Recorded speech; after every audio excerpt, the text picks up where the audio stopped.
If from the public way you turn your steps up the tumultuous brook of Greenhead Gill, you will suppose that with an upright path your feet must struggle. In such bold ascent, the pastoral mountains front you, face to face. But courage, for beside that boisterous brook, the mountains have all opened out themselves and made a hidden valley of their own. No habitation there is seen, but such as journey thither find themselves alone with a few sheep, with rocks and stones, and kites that overhead are sailing in the sky. It is in truth an utter solitude. Nor should I have made mention of this dell, but for one object which you might pass by, might see and notice not. Beside the brook there is a straggling heap of unhewn stones, and to that place the story appertains, which, though it be ungarnished with events, is not unfit, I deem, for the fireside or for the summer shade.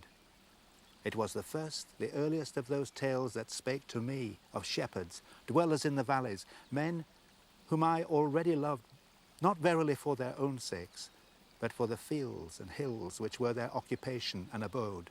And hence this tale, while I was yet a boy, careless of books, yet having felt the power of nature, by the gentle agency of natural objects, led me on to feel for passions that were not my own, and think at random, and imperfectly indeed, on man, the heart of man, and human life. Therefore, although it be a history homely and rude, I will relate the same for the delight of a few natural hearts, and with yet fonder feeling for the sake of youthful poets, who among these hills will be my second self when I am gone. When Wordsworth had finished Michael, and Dorothy Wordsworth's journal shows that it was a tremendous struggle to write this poem, and it was when he got it into the book, he sent it to Charles James Fox, who was the leader of the opposition. And he told Fox that he'd written the poem to show that men who do not wear fine clothes can feel deeply. This is a deeply, if you like, revolutionary idea.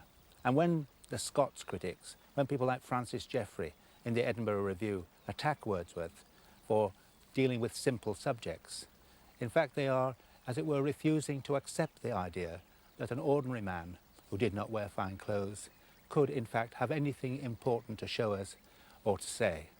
Wordsworth had the opposite opinion. There by the sheepfold sometimes was he seen sitting alone, with that his faithful dog, then old, beside him, lying at his feet. The length of full 7 years, from time to time, he at the building of this sheepfold wrought, and left the work unfinished when he died. The most marvellous changes were taking place in people's perception of the English Lake District at the end of the 18th century. In 1750, it would have been a desert.